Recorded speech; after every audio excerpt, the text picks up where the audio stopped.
Think जो prime minister Modi Canada आ रहे हैं वो एक परफेक्ट अपॉर्चुनिटी है to reset ties between the two great nations.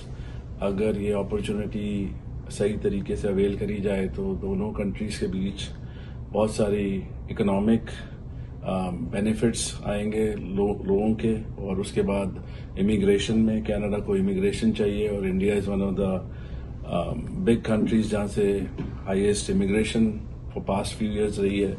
अगर वो भी हो सके तो Indians have contributed a lot to Canadian economy. Similarly, Canadian companies like us can invest in India and वहाँ पे हमारा जो एग्रीकल्चर सेक्टर में और डेयरी और पोल्ट्री में है, we would like to invest in India to improve the farmers' income and exports from India. That's what our biggest focus is, to help India export their products, and there'll be great opportunity. Right.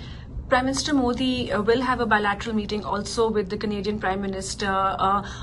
G7 is not just the multilateral forum, but through bilateral ties also there will be a lot of focus on that. What are some of the issues that you hope that the leaders should focus on?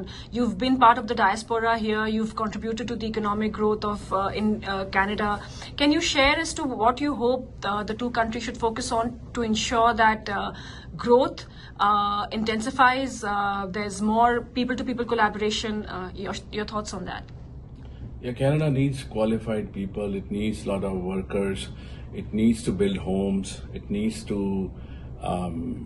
have skilled labor, जो India easily supply कर सकता है. And there's a big Indian community that has immigrated to Canada, and with that, the growth will definitely happen. And also Canadian companies can invest and sell products in India, जिससे कि employment will happen और easily यहाँ पे जो आर्थिक गतिविधि है ज़्यादा अगर बढ़ेगी तो I think दोनों countries को एक दूसरे का फायदा है. And if it comes from the top leadership, it's just easy to implement their policies.